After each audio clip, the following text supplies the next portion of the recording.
ഇന്ന് നമ്മൾ നല്ല ടേസ്റ്റുള്ളൊരു തരിക്കഞ്ഞിയുടെ റെസിപ്പി ആയിട്ടാണ് വന്നിട്ടുള്ളത്. ഇതെങ്ങനെയാണ് ഉണ്ടാക്കുന്നത് നോക്കാം. ഒരു പാത്രത്തിലേക്ക് ഒരു 2 ടേബിൾ സ്പൂൺ നെയ്യ് ഒഴിച്ചു കൊടുത്തിട്ട് അതിലേക്ക് ഒരു 3-4 ചെറിയ ഉള്ളി അരിഞ്ഞതും കുറച്ച് അണ്ടിപ്പരിപ്പും മുന്തിരിയും കൂടി ഇട്ടിട്ടൊന്ന് മൂപ്പിച്ചെടുക്കുന്നുണ്ട്. ഇത് മൂത്ത് വരുന്ന സമയത്ത് ഇതിലേക്ക് 2.5 ഗ്ലാസ് വെള്ളം ഒഴിച്ചു കൊടുക്കുന്നുണ്ട്. വെള്ളം ഒന്ന് തിളച്ച് വരുന്ന സമയത്ത് നമ്മളിതിലേക്ക് 2 ടേബിൾ സ്പൂൺ മാത്രം റവയാണ് ചേർത്ത് കൊടുക്കുന്നത്. ഇനി നന്നായിട്ട് ഇളക്കി മിക്സാക്കി കൊടുക്കാം. ഒന്ന് റവയൊക്കെ ഒന്ന് കുറുകി തിളച്ച് വരുന്ന സമയത്ത് നമുക്കിനി ഇതിലേക്ക് ചേർത്ത് കൊടുക്കുന്നത് ഒരു പിഞ്ച് ഉപ്പും ഏലക്കാപ്പൊടിയും കൂടി ഇട്ട് കൊടുക്കുന്നുണ്ട് കേട്ടോ. പിന്നെ ഒരു പഴത്തിൻ്റെ 1/4 ഭാഗം ചെറിയൊരു കഷ്ണം പഴം ചെറുതായി അരിഞ്ഞത്, നല്ല പഴുത്ത പഴമാണ്, ചെറുതായി കട്ടില്ലാണ്ട് അരിഞ്ഞതും കൂടി ഇതിലേക്ക് ഇട്ട് കൊടുക്കുന്നുണ്ട്. നല്ല ടേസ്റ്റ് ഉണ്ട് കേട്ടോ അങ്ങനെ ഉണ്ടാക്കിയെടുക്കുന്ന സമയത്ത്. എന്നിട്ട് നല്ലതുപോലെ ഇളക്കി മിക്സാക്കാം. എന്നിട്ട് നല്ലതായിട്ട് തിളച്ച് വരുന്ന ആ ഒരു സമയത്ത് നമുക്കിനി ഇതിലേക്ക് പാലും കൂടി ചേർത്ത് കൊടുക്കാം. പാലിവിടെ ഞാൻ 1 ഗ്ലാസ് പാൽ എടുക്കുന്നുണ്ട് കേട്ടോ. പാലും കൂടി ഒഴിച്ചിട്ട് ആ പാലിൻ്റെ ഗ്ലാസ്സിലേക്ക് കുറച്ചും കൂടി വെള്ളം ഒന്ന് മിക്സാക്കിയിട്ട് അതും കൂടി ഒഴിച്ച് കൊടുക്കുന്നുണ്ട്.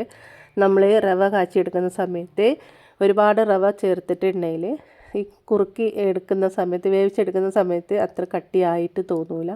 പിന്നെ ചൂടാറുന്ന സമയത്ത് ഒരുപാട് കട്ടിയാവും കേട്ടോ. അപ്പോൾ ആ വെള്ളവും പാലും എടുക്കുന്നതിന് അളവിനനുസരിച്ച് വേണം നമ്മൾ റവ ചേർത്ത് കൊടുക്കാനായിട്ട്. കൂടുതൽ റവ ചേർത്ത് കൊടുത്തിട്ടുണ്ടെങ്കിൽ തണുത്ത് കഴിയുമ്പോൾ ഒന്നുകൂടി കട്ടി കൂടുതലാവും. പിന്നെ നമ്മളതിലേക്ക് വീണ്ടും നമ്മൾ ചൂടുവെള്ളം ഒഴിച്ച് കൊടുക്കേണ്ടി വരും. അപ്പോൾ ആ ഒരു ടേസ്റ്റ്, പാലിൻ്റെ ടേസ്റ്റൊക്കെ പോകും കേട്ടോ. ഞാൻ ഈ രീതിക്കാണ് തരി കാച്ചി എടുക്കാറുള്ളത്. ഒരുപാട് ലൂസിൽ അല്ലാണ്ട് ഒരു പാകത്തെ ലൂസിൽ, ഈ ഒരു ലൂസിൽ കേട്ടോ. ഒരുപാട് കട്ടിക്ക് എനിക്ക് ഇഷ്ടമല്ല. അങ്ങനെ തരി കാച്ചി എടുത്താലും അത്ര ടേസ്റ്റ് ഉണ്ടാവില്ല. നല്ലതുപോലെ തിളച്ച് വരുന്ന സമയത്ത് ഇനി ഇതിലേക്ക് ആവശ്യത്തിന് മധുരം കൂടി ചേർത്ത് കൊടുക്കാം. ഞാൻ ചെറിയൊരു മധുരമാണ് ചേർത്ത് കൊടുക്കുന്നത്. എന്നിട്ട് വീണ്ടും ഇളക്കി ഒന്ന് കൂടി തിളച്ച് വരുന്ന സമയത്ത് നമുക്ക് തീയങ്ങണ്ട് ഓഫ് ചെയ്യാം. ഈ ഒരു പഴത്തിൻ്റെ കൂട്ട് ഇതിലേക്ക് ഇട്ടത് കൊണ്ട് ടേസ്റ്റിന് ഒട്ടും കുറവില്ല കേട്ടോ. നല്ല ടേസ്റ്റ് ഉണ്ട്.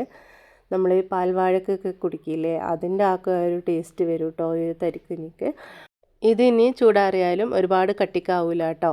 നല്ല ആ ഒരു പാകത്തിനാണ് ഞാനിതിവിടെ ഉണ്ടാക്കിയെടുത്തത്. അതുകൊണ്ട് തന്നെ അപ്പോൾ ഇന്നത്തെ ഒരു വീഡിയോ ഇതാണ്. ഇഷ്ടമായിട്ടുണ്ടെങ്കിൽ അഭിപ്രായങ്ങൾ അറിയിക്കുക. അതുപോലെ ഒന്ന് ഉണ്ടാക്കി നോക്കുകയും ചെയ്യണേ. നമ്മുടെ വീഡിയോക്ക് നിങ്ങൾ ഇഷ്ടമാവുകയാണെങ്കിൽ ലൈക്ക് അടിക്കാനും മറന്നു പോകരുത്. വീണ്ടും നമുക്ക് മറ്റൊരു വീഡിയോയുമായിട്ട് കാണാം.